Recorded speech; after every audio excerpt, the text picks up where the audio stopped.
And this will pop up because it's We have to wait for my sister second Nancy display. to be on because this is about teaching her skills. Okay. So I am going to do my normal disclaimer Okay. that I always do. Hi everybody, thanks for joining us. This is my friend Christine Gronseth. Hi. She is actually a trained chef, unlike me, and she's going to teach us all how to sharpen knives today because I suck at it. And when I asked you guys in a little chat video what you wanted to learn, that was one of the things that several of you said, I really need to learn how to sharpen my knives. So when Christine was coming to visit, I said, oh good, guess what you're going to do? I said, you're going to repay me for dinner by teaching me and some friends how to sharpen knives. So for those of you who have never joined us before, I do have to let you know, this is my real kitchen.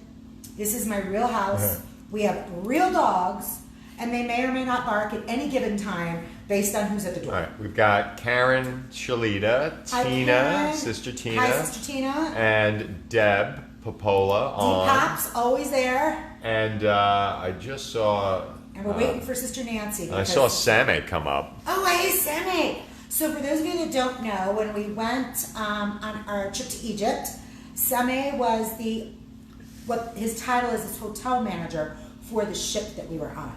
And he was amazing. And if you go back through my Good for Spooning page, you'll see the trip that we got to take to the souk, where he took us on a private guided tour of the souk. And I ate some shit that I never thought I would eat in my life. And it was all amazing. So I'm always happy when Sammy chimes in. I'm also really excited when Daniel Miksic, I can never pronounce his name, who was the chef on our very first river cruise with Uniworld. So I really like it when those guys come on because they really got me to try some new stuff and inspired me to, get out there a little bit more. So the first thing we're going to do while we're waiting for Sister Nancy is we're going to get ready to make our cocktail because we always have a cocktail. Walt's on. Hi, Walt. And Lynn. Okay, Lynn. So what we're going to do today is we're going to make a peach smash with rye and ginger beer. I'm going to pull that ginger beer out of the fridge. So you have to peel a peach, okay? And you could do it if your peach is really firm. You could do it with a Y peeler that's a serrated peeler like this, but mine are wicked ripe because they're fresh off my tree. So we're going to do it the way you would do it if you were canning. And this is the same way that you do tomatoes if you're going to can them. So you take your peaches and wash them, and then you're going to take a little paring knife and you're going to make an X in the bottom. You're just going to cut through the skin. You don't want to make a great big, but you're going to make a little X. Like the Affleck duck. Yeah, like the Affleck duck. What's his name? Gilbert Gottfried. Well, not anymore. He got fired. He got fired. Oh. Well, he made some racist comments, so he was fired. But Okay. that's what he does. That's what he does. I mean, he's Okay. a rude comedian. So we're waiting, and so when the water boils, we're going to pop these peaches into the water for just like 10 or 15 seconds because these are really ripe. The less ripe they are, the longer they need to stay in because the reason you're cutting that X in there is you want the hot water to get underneath the skin, between the skin and the flesh. So it's going to loosen everything up. And when you see it peel off, you're just going to go, and the skin's going to pop right off. So the next thing, after it comes out of the water, is you got to plunge it into an ice water bath. So we're going to get that ready to go. I've got my tongs. We're just going to wait for that water to come to boil. So while we're waiting on that, Christine, explain the different grits. So the lower the number, the more coarse it is. Exactly. So if you're looking at 400, it's kind of sandpapery. And if you're looking at 6,000, it's going to be a lot smoother. Super smooth. Yeah. So this is a 6,000 and it just feels like stone. Just a really smooth stone that's been polished. But we have this other one that we actually don't even know what the grit is because it's not labeled. It's a nice size, so that's kind of what you're going for. But I would say it's probably in the hundreds, low hundreds range. Maybe this side is 200-300. Maybe this side is 600. I'm not sure. Yeah, maybe 800. But then we get into, I mean, you can feel the difference between this one. When you feel them, you could totally feel it. And then this one is the 1000, which is the next step up. It's smooth, but not too smooth. It's in between. It's like one of the smoothest sandpapers you could probably get. Okay. And then this side, like I said, is a 6000. And that is really, really smooth, like a smooth stone. Almost like not quite as smooth as your marble, but fairly smooth. Okay, so the rougher the grit is for taking out big nicks in your blade or gouges or bends, and then the higher numbers are to hone that edge down to the super tight so that you can slice a piece of paper, which Christine's going to show you. Yeah. Okay. The other thing about the really gritty ones is that you can, if your knife is really dull, that's when you start. That's where you start, and we'll show you that. So we're just going to pop those in there. Now, I don't normally measure my booze when I make a drink. Any of you who know me know that about me. But because Free there's... pour kind of gal. I'm a free pour kind of gal.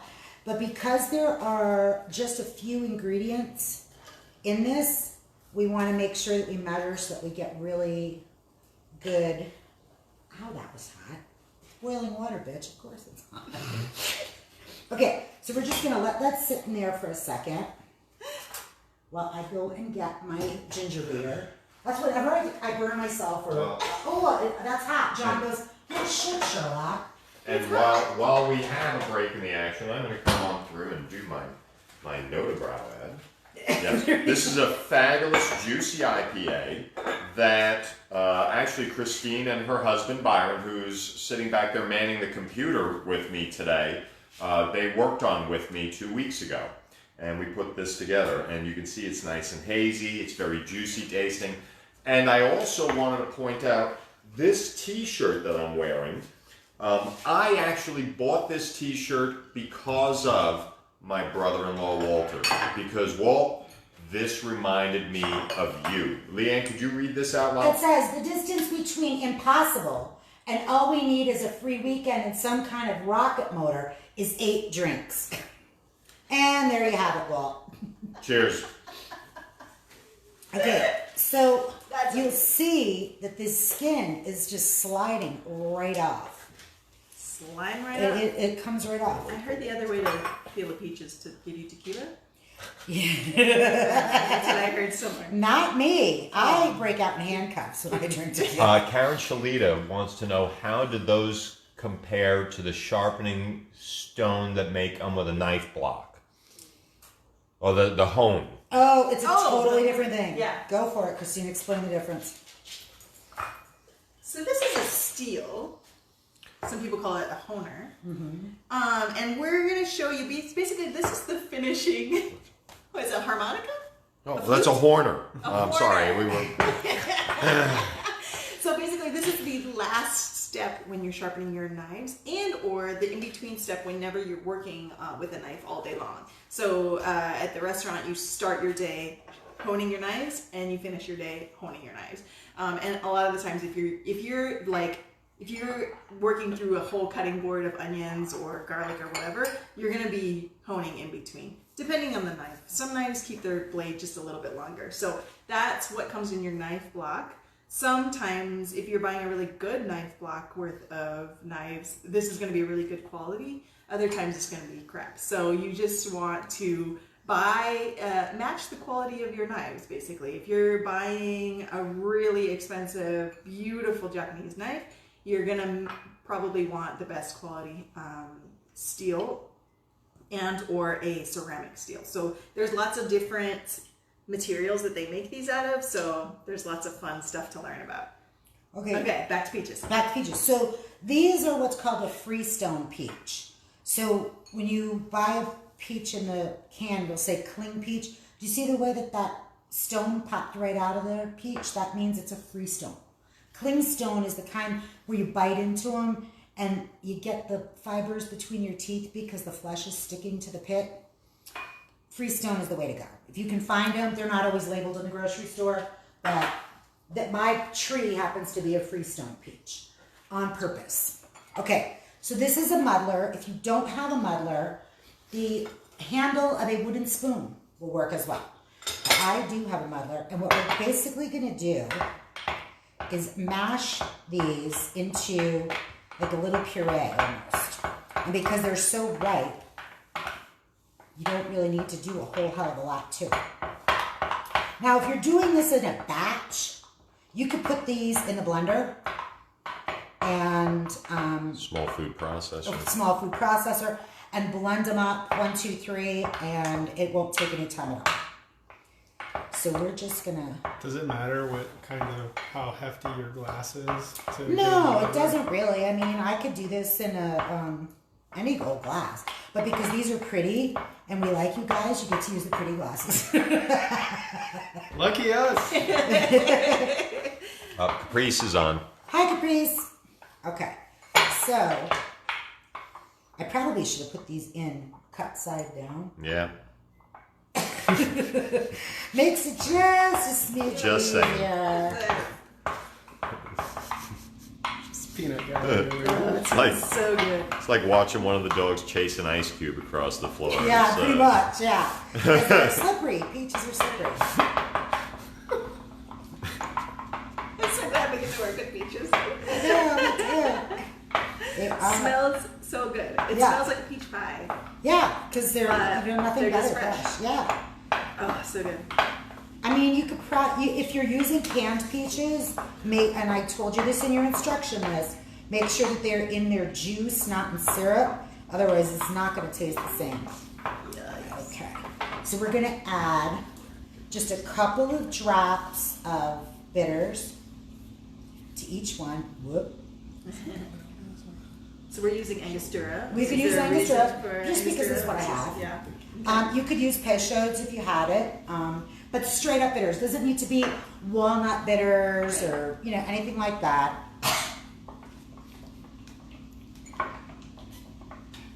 I'm so thirsty watching you make Watching you getting Or, ready to drink your or beer. watching Byron and I I just want sit here and I drink.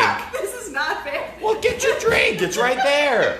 I can do You can keep it on camera. It's not a religious ceremony that we're That's right. participating in Well, today. Although, spiritual. The more I drink, That's the worse right. I can sharpen knives. It's so very let's spiritual, and we are not sharpen knives of, Puritans. like blood streaming down my That arms. would not be good.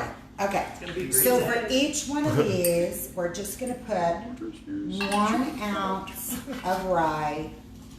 If you are a heavy-handed pourer, you could put more in. But we're going to keep this light We have knives to sharpen. because Yeah. we have knives Well, to sharpen and and we we've- have other booze to drink. And so- we've tested it, So- and this gave us the best balance. Right. Always strive for balance. Balance. Just like in Nutty Brown. This is A amazing. a well balanced hazy pale ale. I wish we could share it with everyone. I don't. Because then they're going to be wanting to drink it all the time. No to brow, juicy bits. Get yours today. So juicy. What did I just do with that? Oh, it's right here. Okay, so we're just going to top it with ice. Top it off.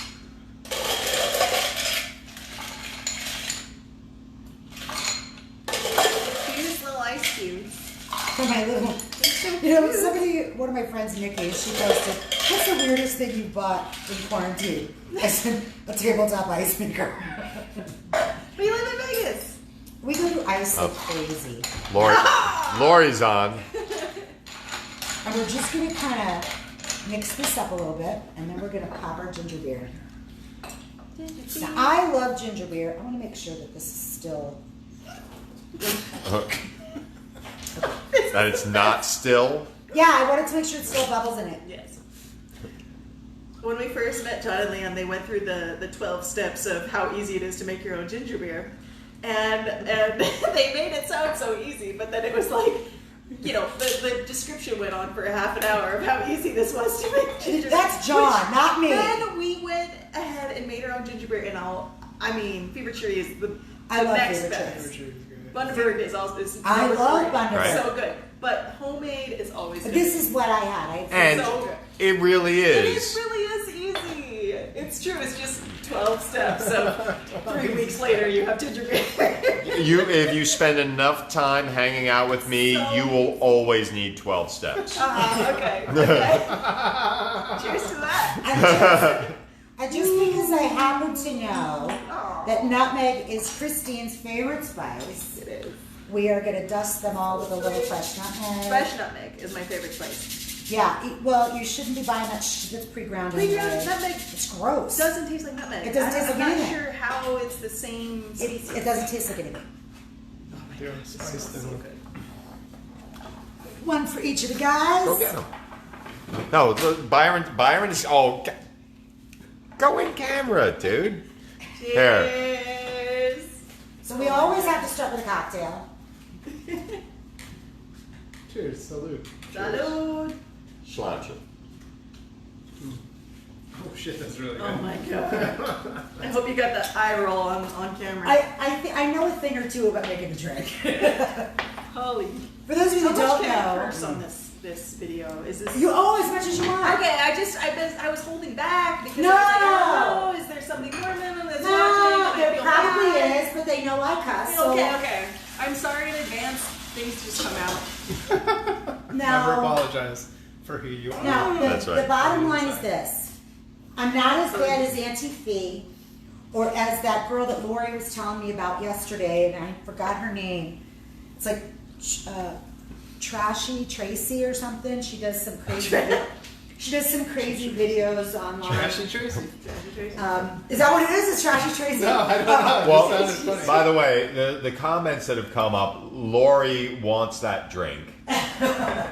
Walter needs 13 steps. And Capri says looks delicious. It's delicious. It's delicious. Okay, so I'm gonna put it that far away from me so that I can. she can do her job. Okay, Sure, so we're doing this now and then right that now, later? Okay. yeah, because you have to do that before we can cut tomatoes. Got it. All right, let's sharpen some knives. So I will tell you a little bit about my experience sharpening knives. I went through culinary school and never sharpened a knife. Every single instructor taught us how to do this whole process. They would stand up in front of the room and get the whole setup ready, just like how it is right here. They would go through the whole process, and then I would never physically touch my knife to sharpen it. This is really common, apparently, that you can watch it as many times as you want and as you like, and every single instructor that I ever had showed me how to do it, and I never did it on my own. So what I kept doing is I have this beautiful 10-inch Shun chef knife, and I would send it into Japan, send it back to the factory to have it sharpened, and then I would keep it sharp with my honer every single day, and I was religious about it. But then, you know, eventually it gets dull again, and I would send it back to Japan to have it sharpened because I didn't trust my local sharpeners either. Because when we've talked about this too, that sometimes they use mechanical grinder, and that's just. It's just not going to be great for something as fragile as a shun. Right. Which is why I've never had mine sharpened. Right, exactly. So I'm cleaning up the basically, I gingerbread started before it sticks to working the floor. for a wonderful, famous chef who I absolutely love, and one of his... We'll say his name. His name is Thomas Keller. And there are several of my friends who are fellow alums of Thomas Keller. Hi, fellow alums, if you're watching. I have the greatest, most wonderful, highest respect for him. He's the GOAT. So one of his chefs, Chef Jared, who probably is not watching this, so I can say anything I want about him. But I know. I follow him on Instagram. I don't know. So he became the executive chef up at the Tack Room in New York that just opened and now, sadly, heartbreakingly, is closing. But we all understand, and I'm sure everybody's going off to even better places, and best wishes to everybody. But he was basically part of the training team for the restaurant that I was working in with Thomas Keller, the Surf Club up in Miami, or down in Miami. So one day, he came over to me and he said something like, your knife isn't sharp enough. And of course, he could tell right across the room that my knife wasn't sharp enough. And this is, of course, the same 10-inch should that John is hacking away at something like that. And so basically, long story short, I asked him to show me how to do it and really to walk me through how to do it. So I got to learn from one of the Thomas Keller masters how to sharpen my knives. And I'm so happy that I finally did, and I had the guts to ask him. And of course, he was not happy because he has way more important things to do than to show somebody that's working in the kitchen how to sharpen their knives. It's so embarrassing. But now I have this story that he taught me, and of course, is shaking his head and puffing the whole time because he's pissed at me because I didn't know beforehand. And how did you get all the way through culinary school without knowing how to freaking sharpen your Because knife? they don't really spend a whole lot of time on it. They really don't. I think I a lot had of a my 20-minute classmates- block. That was it. Yeah. A lot of my classmates kind of went in for extra hours, and they, they wanted to have the chef really take the time with them. But I had homework that I was more focused on than the hands-on work. So, okay, so we're gonna start with this because I want to kind of show you the ins and outs of it. We're gonna start with like a really crappy knife. They're crappy, they're brand new.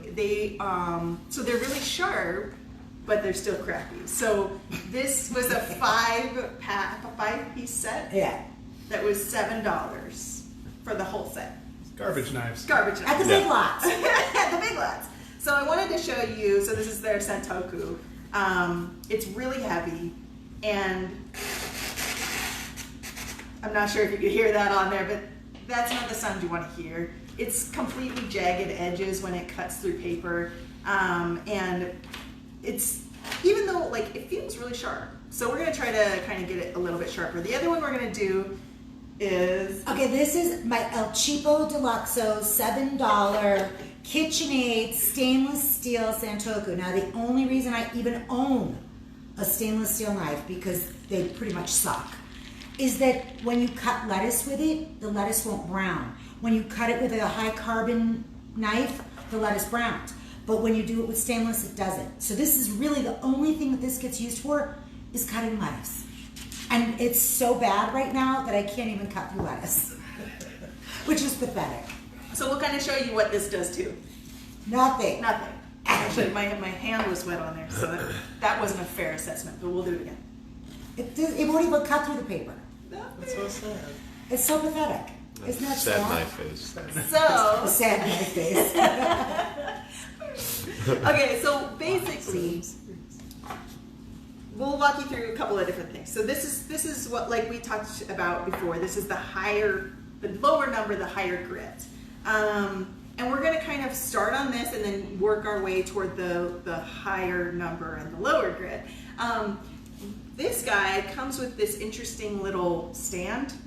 You don't need it, so we're just going to put it off to the side. But maybe that works for you to have it a little bit elevated, but we're just going to put it off to the side for now. So you always start coarse and work fine. Correct. Start coarse, work fine.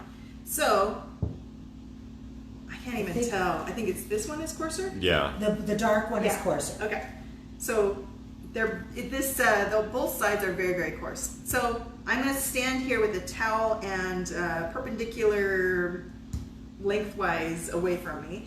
I keep my water really close, so I actually bring the water and put it right on the stone. So you want it to, I'm sure the camera angle, you can't see it, but you want it to actually be a little puddle of water. Because it's sucking it up. If you can't see it, it's actually sucking the water into the pores. Sure does suck, Leanne. It sure does suck. So, And that's been soaking And that's been overnight. soaking for 4 hours. Yeah. I put it in at 10 o'clock this morning like I told all of you to do. Yeah, and that's the other thing, is that I'm really glad that you reminded everybody to do that and gave them that instruction because, some stones say it's okay to just soak it for half an hour. Soak it longer. It needs not more gonna hurt it. time. Exactly. It's not gonna hurt. I would do it overnight sometimes if I knew I was going to sharpen my knife the next day. So yeah. So what you want is a lot of water on here, and I'm going to show you why. And you'll be able to basically hear the difference when there's not a lot of water on there. You gonna get down close? Get down, get low. All right, so basically what I do is I'm gonna try and I'm step out of the right-handed, way, so reverse everything if you're left-handed. I'm really sorry. I'm terrible at describing how to do this left-handed. Probably terrible at describing how to do it right-handed, but we'll see. So what I do is I start with my knife. You want I'm not sure how much you can see. So if they can see everything, we're zoomed in. if your stone is at 12 to 6, your knife is going to be pointed toward like 10 o'clock. So the tip is going to be at 10. And so what you're going to do is you're going to start here, put pressure down with 3 fingers, and pull back. That sound, it means it's not wet enough. So you actually want it to be quieter than that. You shouldn't hear a lot. And because it's Vegas, it's just going to end up, drying really quickly and being absorbed really quickly, but we're just going to do our best here. And this is also why we're starting with a crappy knife, so I can kind of go slow and show you. So you're going to push down, keeping this at an angle depending on your specific knife. So it's really hard for me to describe exactly what you need to do for your knife. The basics. The basics for a Japanese style are about 15 to 16 to 18. Right, so that's really tight in. And then a German style, which is Wusthof, Henkel's, Global, all your big knives that you're familiar with, is a little bit deeper, right? It is, Wusthof said 14 to 15, but then the other German knives are around 20 to 22. So do the research so online. Look up what kind of knife you have, decide what kind of angle you want. So what we mean by angle is this is 90 degrees. This would completely dull your knife 100%. And then if you go halfway, it's 45, halfway even more, it's 22, and then just keep going a little bit more depending on what knife you have. So I don't even know. I'm going to say that these are German style. Let's say they're German style. They don't look Japanese. For argument's sake. They don't feel Japanese to me. Japanese are going to be so They're much lighter. And it really depends, like you said earlier, when you want to go find a knife, you have to go to the store, pick it up, chop something, hold it. And of course, this is a whole nother class, but like to hold the knife, really get to know it. You've done it. Okay, good, perfect. Okay, so what we're going to do is you have your knife at, let's say this is going to be 20 degrees-ish. Good enough. So what we're going to do is push down one direction. So when you pull it back, you're pushing down.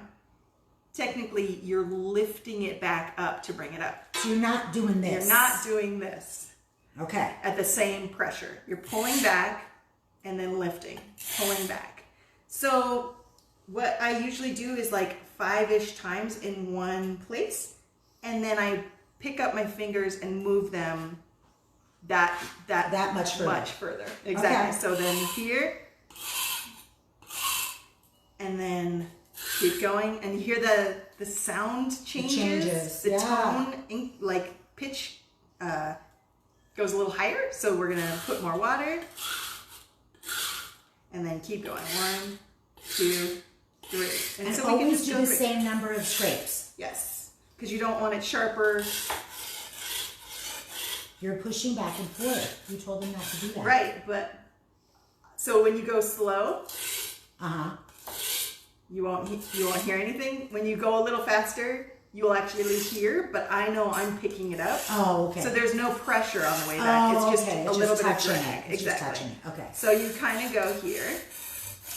Okay, so now I've done the whole side on this side. So now I'm going to flip it over so that the other side is facing. Put more water, of course. And we're going to go push away. The other side. See, I was never taught this. There's multiple ways of doing this, but this is the way that Chef Jared told me. Ooh, see, you hear that change? Oh, Yeah. It makes me look like nails on Nails the on a chalkboard, chalkboard. right? And then I'll show you when you end up going faster, you can hear it both ways. But she's not pushing down on that knife, you guys. It sounds like she is, but she's not applying any pressure. So it's just the sound of the drag. Yeah, it's just a drag. Okay, so now you're gonna feel the blade and feel if it's called a burr. So it's like building up some of it's building up some of the metal on one side versus the other. This one actually it turned out pretty even. But there's one more piece that we want to do before we switch to the higher No, The, it's the finer Right. grit. So on both sides, you're going to even out. So you've just done increments, right? So you're going to even that out. You're going to turn your handle away and put some pressure down on this, the end here, and then you're going to slide it across. And you actually want to keep your torso steady, and your upper body steady, and then you just turn your torso. So like this. That's how I was taught to do the whole thing. And then you do that 3 or 4-ish times, and you flip it. Okay, so now we do the exact same thing with the lower grit.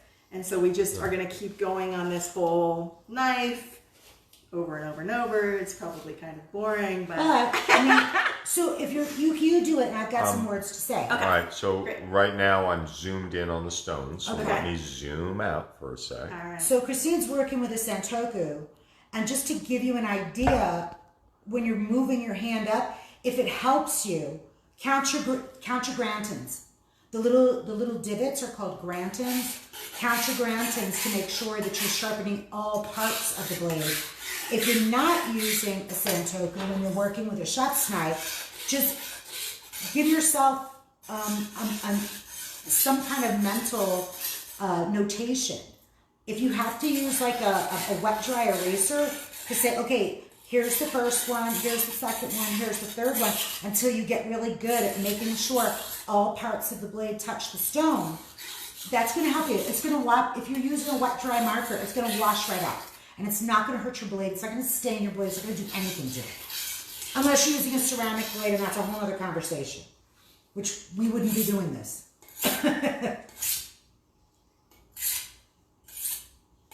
Okay, cool. So while she, I should have had you feel it when I did the course, and then it was. I could hear the difference. Yeah. I hope you guys could. So now we just did. You can kind of feel this out, but now we just did a little bit finer, and it's already getting much sharper. I mean, they're brand new knives that we just took out of But this they're plastic crap package. quality. So it's not like they were dull in the first place, but they were garbage, as Byron calls it, garbage knife. All right, so now we're going to get started on what I really prefer to work on most of the time. So basically, if you have a really dull knife or a knife that's been neglected for a really long time, that's when you're doing this super coarse stone. If you actually take care of your knife, or it's fairly new and you're just kind of like annual maintenance, monthly maintenance, this actually, if you're cooking a lot at home, this might be a weekly maintenance. If you're cooking as much as Leanne does, probably a weekly maintenance.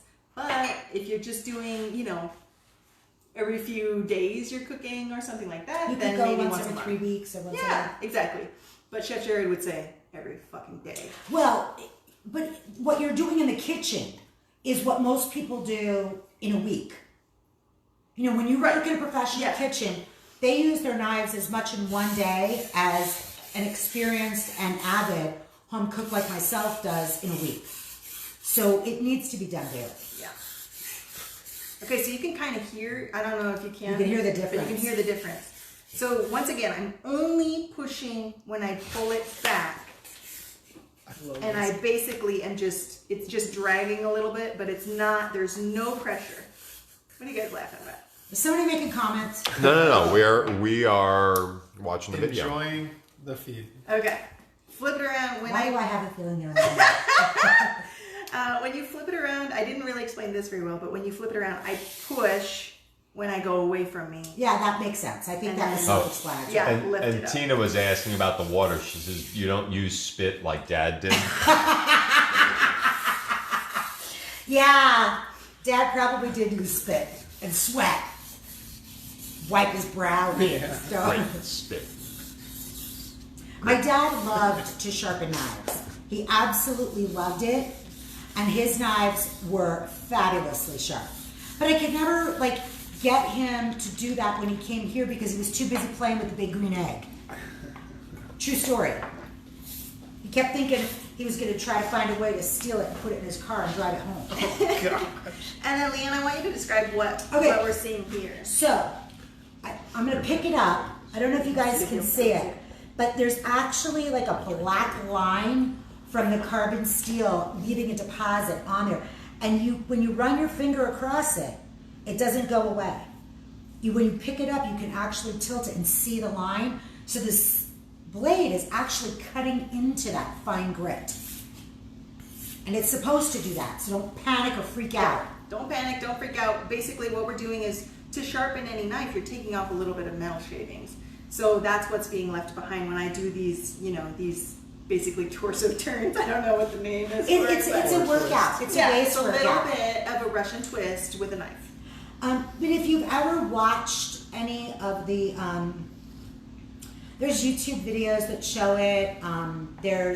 If you've ever gone into a knife sharpener, they actually have a belt that has different grits on it, and you can see the sparks flying off, and that is hot metal that's flying off.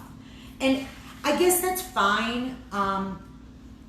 It's what I've been doing for friggin' years because I've never learned how to do this.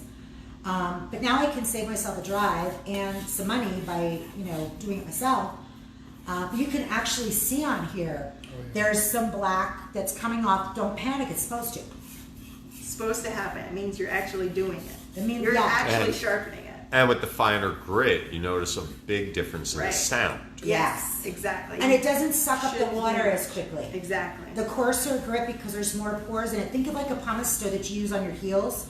How it sucks the water in, does the same thing. But because this is so much tighter, the individual cells are tighter, it doesn't suck the water up as much. Oh my God, that's taking off a lot of black grit, which is cool because that means it's gonna be wicked sharp. Hopefully. If Christine does her job right, it's gonna be really sharp. And just keep adding water, even if, because like John says, you can't really hear that much with this, just keep adding water because what you don't want is for the stone to be dry. Yeah, you don't want a dry stone. And then just keep trying your best to keep that same angle. And that's kind of one thing that it's just going to take time to get used to. And that's why you want to start with a knife you don't care about. Which is why I gave you in the tips. Tip 1 from Christine was go to the thrift shop and buy a cheap ass knife to practice on. Which apparently is really hard to find. It really is. I couldn't find any. Well, because everybody's using knives now. They got shit else to do. That's right. That's what I actually Because they're asked. cooking, Yeah. they're stabbing their partners, they're, I actually, when I was in the thrift shop, I went to buy something, 5 months and I of asked the associate, I'm like, I was actually looking for knives. Do you keep them like locked up somewhere or whatever? And they're like, oh no, they're hanging on the wall. I'm like, well, there wasn't any. Yeah. And they're like, yeah, people have been buying them left and right. Because they want to learn how to sharpen their knife. Okay, so we are at the stage where we did the finest grit. Mm-hmm. Everything is the finest complete, one that I own. Right? There are finer. There are finer, but I don't know if you really need this purpose. Okay, so you take a dry towel, dry off your knife. And there'll be lots of crap that comes off. See that? That's normal. Don't panic. That's why I told you I have shitty towels. Oh, it's still a little wet. All right, Leanne, what do you think? It's not done. Well, I was told you're supposed to do this, and if it nicks your thumbnail, that it's sharp enough. Yeah, I learned that. Yeah. But since I have gel polish on, it won't do it. All right, so let's just try the When I was grit. butchering, that was what we were told as Yeah. well. That's how, yes. One of my friends at the restaurant would do this. Shave their arm. Shave their arms, Yeah. Jeez. Yeah. Yup. Trying to pick up shit. All right, so we'll try it again. Let's see if it sounds sharper. It does. And it's not as jagged. Yeah. Okay. Oh, yeah. that was a good one. Oh, yeah. Yeah.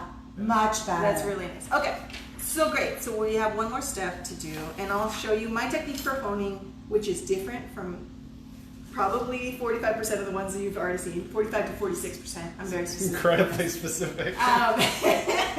But basically, 46.8%. everybody has a different way of honing. Some people do it this way, which is actually a disaster because you could really do some major damage. What's the other way? So some people do it this way. Some people Blade do it. facing away. Oh yeah, this I way. do it that way. This is the way. That's how I learned. This is the way we recommend it because there's just a little bit less danger involved in this. So what she's talking You're about awesome. is, okay, so hang on a second.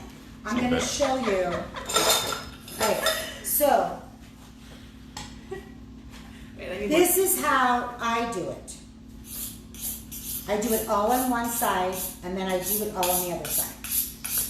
And I hold it perpendicular to my body, because this is the best way that I was taught. It's getting better. Oh, the butcher's coming in. Okay, so now John. as a butcher, The original butcher. as a butcher, I learned, yes, you face your blade toward you, but you stroke away. Yeah, stroke away. So that way you're Got that, not, guys? you are Stroke not away. going to stab yourself in the hand, because that would be bad. Yeah. But So- you use your thumb on top because that's giving you the pressure, and it's also creating your angle. On the bottom side, on the back side.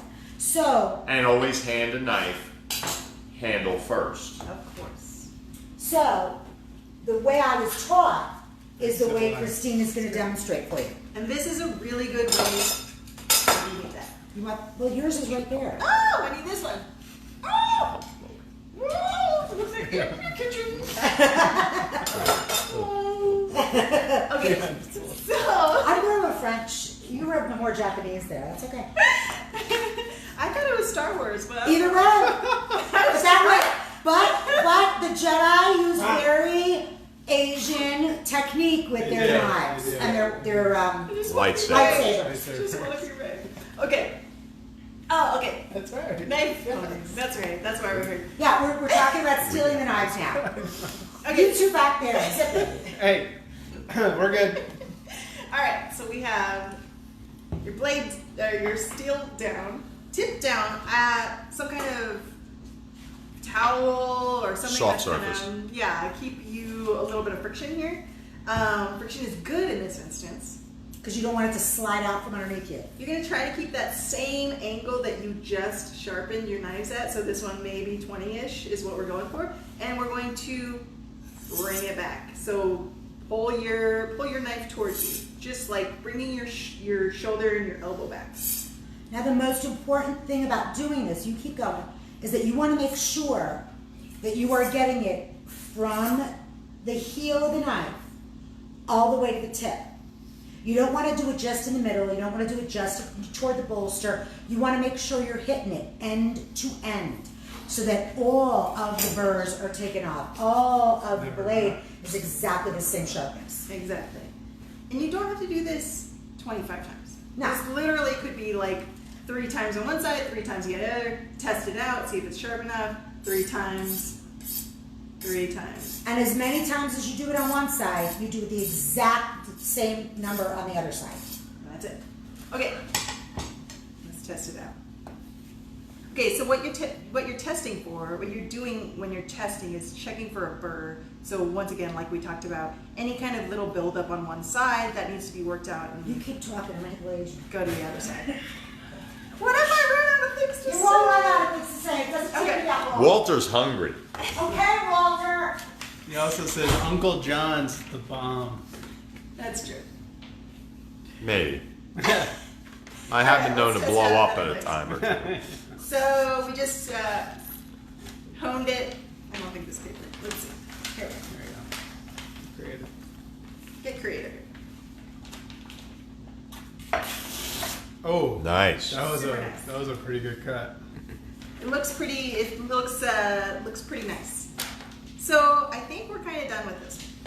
But let's move on. I actually am gonna, as soon as Leanne comes back, we're gonna start from scratch on this one. So this is much smaller and a little bit different technique actually while we're waiting for her.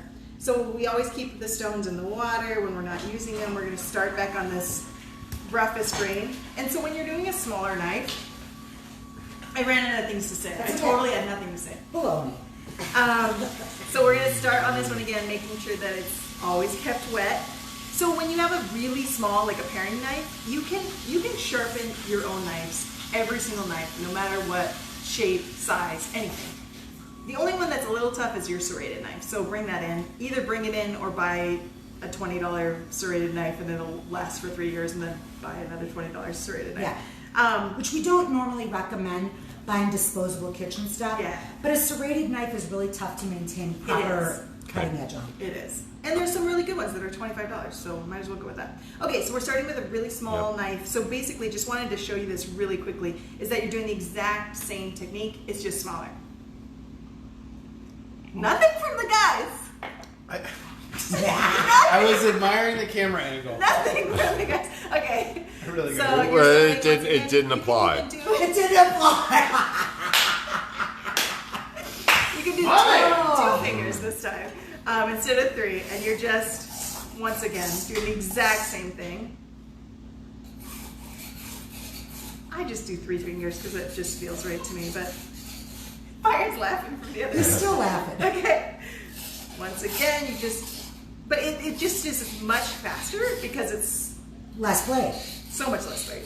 Okay, and that's it. Then you just go. And keep doing it. Keep going. Okay, so what I was wondering is if you want to do this one or do you want... No, we're going to No? do that together later because I want to cook. Okay, let's cook. That's good. Let's do it. All right, so let's just kind of straighten. Okay, This is the one we so- sharpen. Yes. So we're going to use that. Okay. I'm going to throw that right in the sink. I'm not going to stab you with that.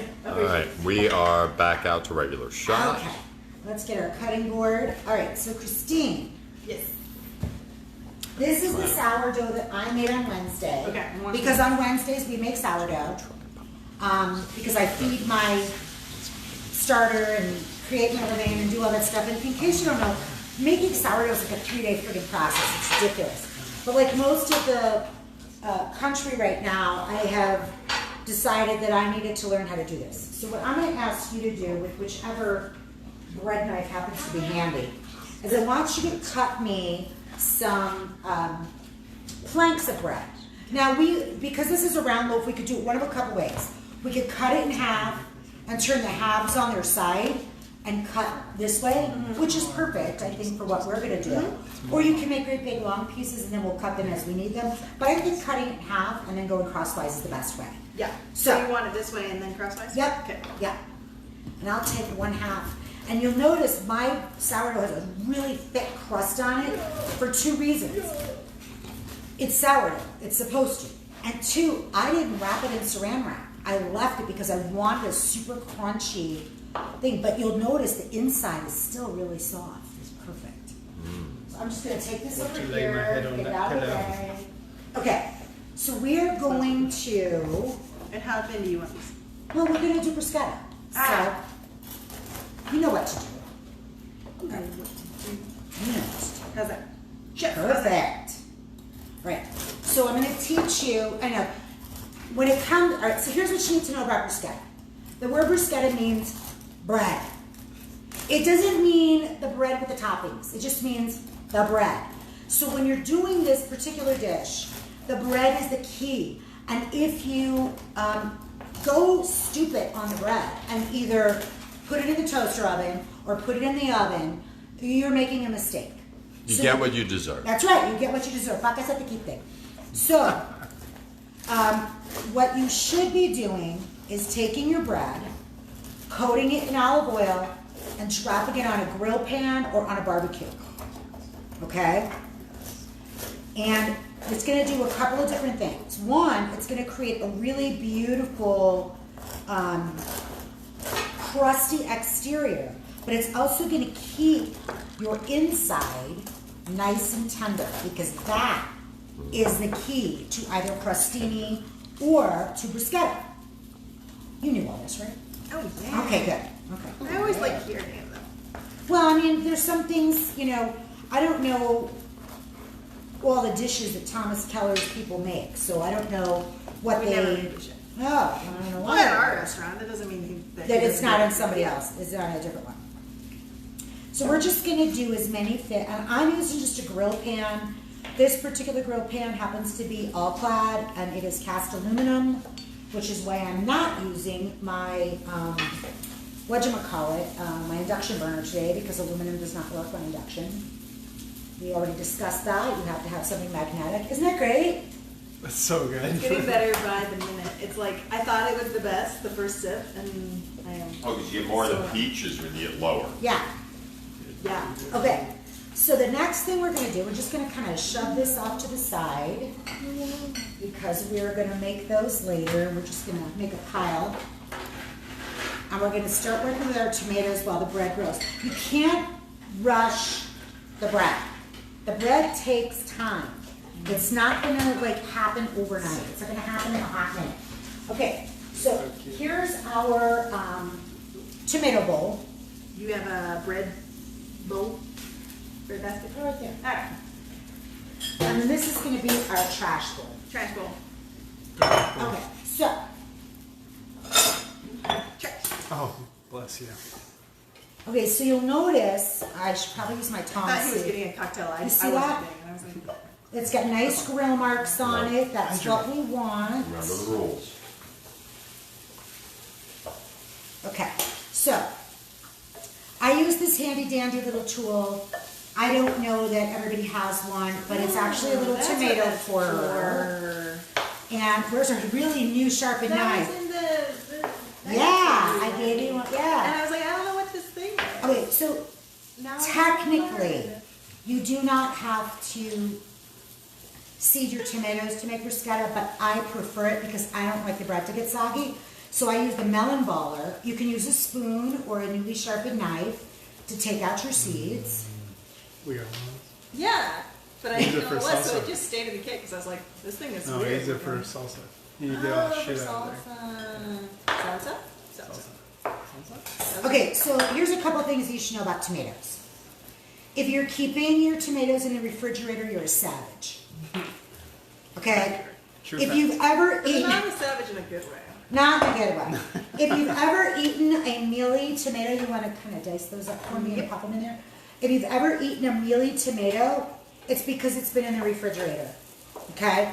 When you put tomatoes in cold, the little cellular fibers get crystallized, and it hates it. If you buy tomatoes at the grocery store, sometimes they're not particularly ripe, like these ones, but if you leave them sit on the kitchen counter, they will get riper and riper. So you can actually make this recipe with, oh here, I moved that bowl away from me, that's where I want you to put them. You can make the recipe using these gorgeous heirloom tomatoes, which I don't know why you would do that. I would put this on a sandwich. You can make it using, just saying, you can make it using those cute little grape tomatoes if that's what you have on, if that's what you have available. You'll see the beautiful grill marks on my bread. Nice. That is what we want. Just gonna shut this off. Shut it. Yeah, Whoops. Oh, one got out of hand. one good out of hand. Okay, so the next thing we're gonna talk about is what's going in with our tomatoes. So, What's the entire plot of What's that? going on? Christine, I'm coming under this scraper. Come in. You wanna dice your tomatoes as fine as you are comfortable with. I am one of those lunatics that likes a really fine dice. This is a perfect size for the bread that we're working with. If you're working with really small, like French bread rounds, you can go a little bit bigger. All right, so whenever you work with tomatoes, We'll be on all this. don't have a big stroke, fish. you people. You're putting in a healthy pinch of salt. Okay? There's no such thing. And then because you want to make sure that you have the salt in there for a couple reasons. One, the salt's going to draw the moisture out, as we've talked about, like when we macerated the strawberries, the sugar, and not masturbated, it's macerated. Just don't know where I know. The heart wants what the heart wants. That's right. That's right. And we're going to add some olive oil. You've got two guys sitting here with a 6th grade sense of humor. Yeah, that's true. It is what it is. And a girl on camera with a sense of humor, so All right. don't catch my eye. All right, so I told you to get the best balsamic vinegar and the best olive oil that you can get because there's really only 5 ingredients in here. So you want to make sure you can taste each one. I am a big fan of lavender balsamic. It Wait, is- lavender? Yes. This is fig. Oh, that one's the fig. This Okay. one's lavender. Sorry. This is a. It smells like the flowers and all of the things that you love about balsamic vinegar. Yes, man. Okay, this one Get a is snort. John's favorite, Yeah, that's really good. and this one is fig. And again, it's got that smell of the fig with the, oh my god, I can't open this damn thing. Running under The a little smell warm of the water. fig with the balsamic.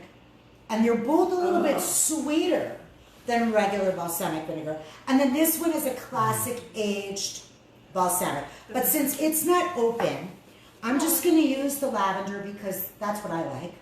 All right, screw you. And we'll Oh, use this one, the lavender's from Park City, Utah. that. Yep, That one's from Arizona. that one is from Arizona. That's correct. So local. Keep it local. So if you happen to be taking your child to college at NAU, you could take a little side trip to Prescott, Arizona, which is about a 45-minute drive off of the freeway there, and you can go to this Olive View place that's in the middle of Prescott, not Prescott, Prescott. And Probably the only reason why you'd want to go to Prescott. actually, it's a really cute little town, but they have olive oils and vinegars and really great product that you can sample and try. Okay, so here is where we take your bruschetta to the next level. Next level, let's get it. Okay, take your garlic. Remember I tell you to mash your garlic with the knife? We don't want to do that because what we want to do is keep our garlic clove whole. So you can twist it in your hands like this and the skin will come right off. So you're going to treat your bread like a cheese grater, okay? So it's nice and crusty. You're just going to rub a fresh clove of garlic. You're just having a hell of a time with Yeah. that garlic. A fresh clove of garlic across the edge of the hot bread. It's slippery, you guys. And I have olive oil in my hands. So it's Do you making need it a worse. garlic holder? I mean, I do. I need a little garlic tool. That's Hold on. another. I need another little unitask. Oh, we have a question. What's the question? Walter asks, how much oil and vinegar? You know what? The reason I didn't tell you is because it's entirely up to you. It depends on how many tomatoes you're using. So I'm using 2 tomatoes, and I put in 2 tablespoons of olive oil and 2 tablespoons of vinegar. So basically 1 for 1, okay? And then we're going to use our little grater, and we're gonna grate some garlic in here. Now remember what I told you about garlic. The more you process it, the more flavor and pungency you're going to get out of it, okay? So great big pieces gives you a mild flavor. Can you see that? That's like a paste. And that's gonna go right on in. We're gonna stir it up. And then we're gonna add our final ingredient, okay?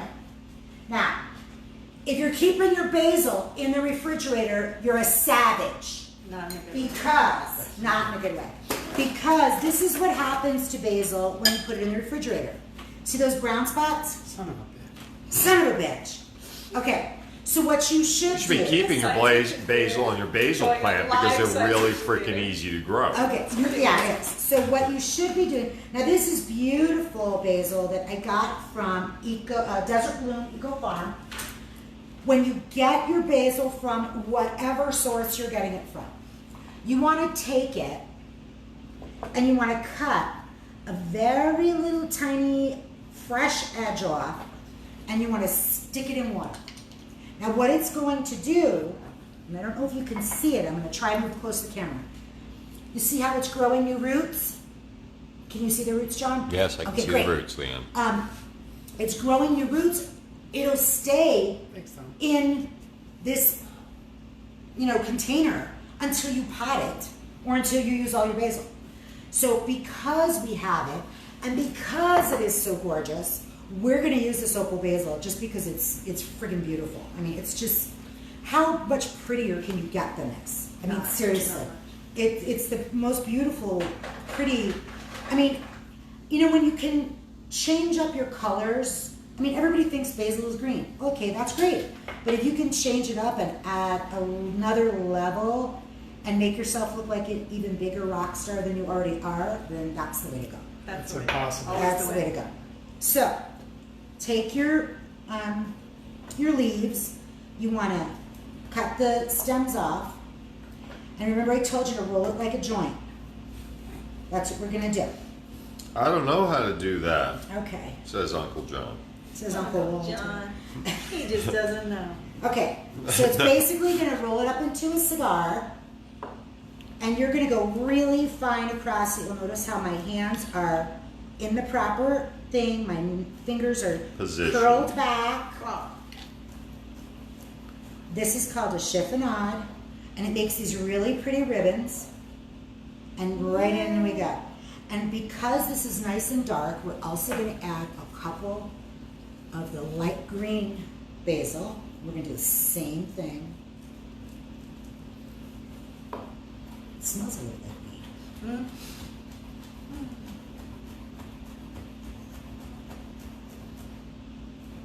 And I slow down as I get near my hands. like you should. Like the shape. Okay. Now you could get really crazy with this. You could add Parmesan cheese. You could add Manchego. You could add whatever you want. We're going to keep it straight and simple. I'm going to cut this because there's a hole in that piece. And we'll just eat that by itself because it's delicious. Okay. And you just spoon it on. You could Oh my God, it smells amazing. Doesn't it smell great?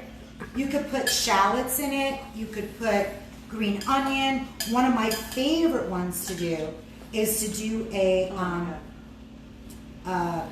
sauteed mushroom, mixed mushrooms.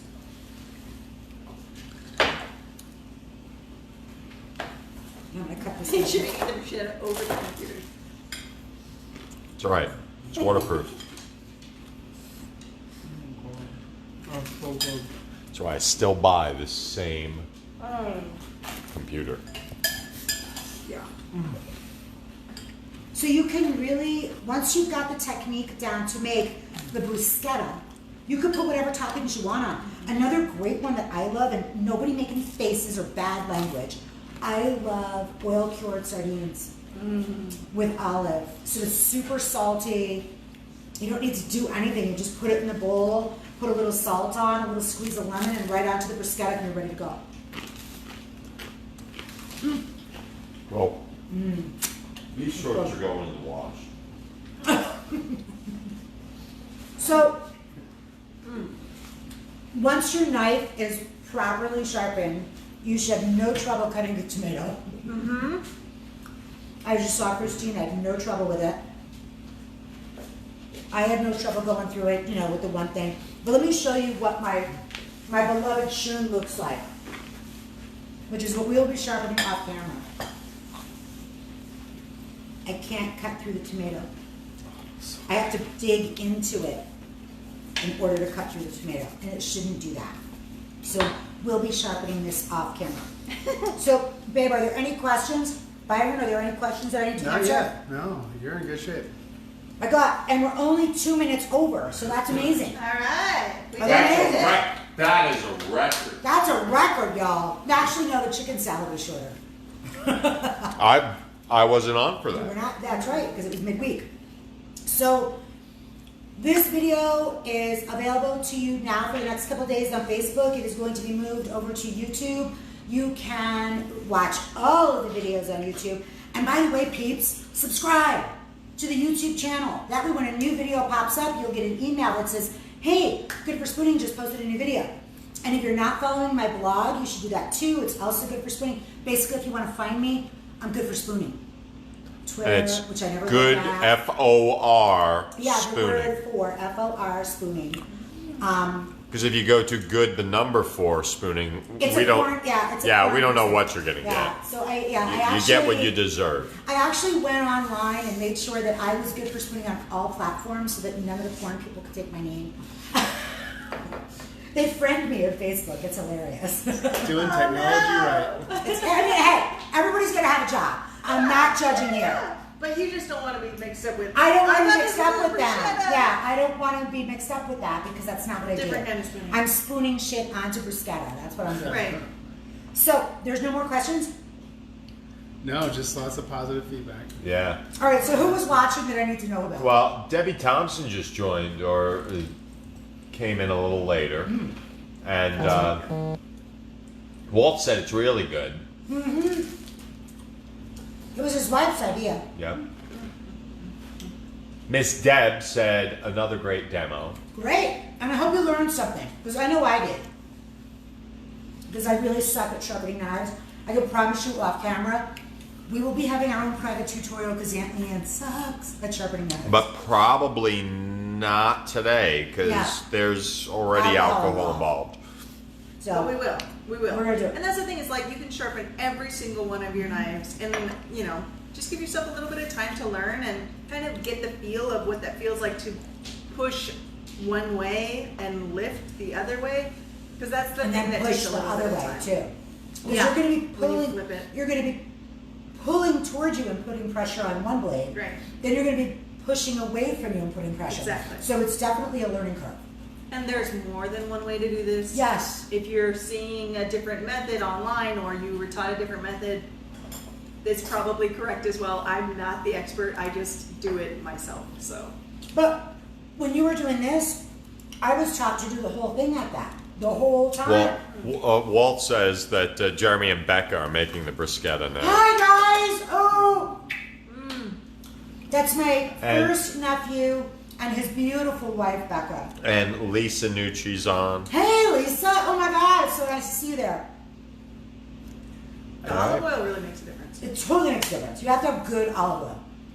Because Right. there's so few ingredients, you really need to focus on the quality of the ingredients when you're making something like this. So let your imagination go wild on how you're going to top your bruschetta.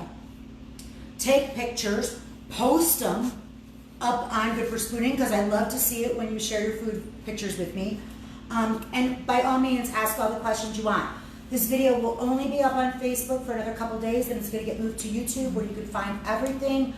Thank you all. This is how we say goodbye. Bye, everybody. Bye.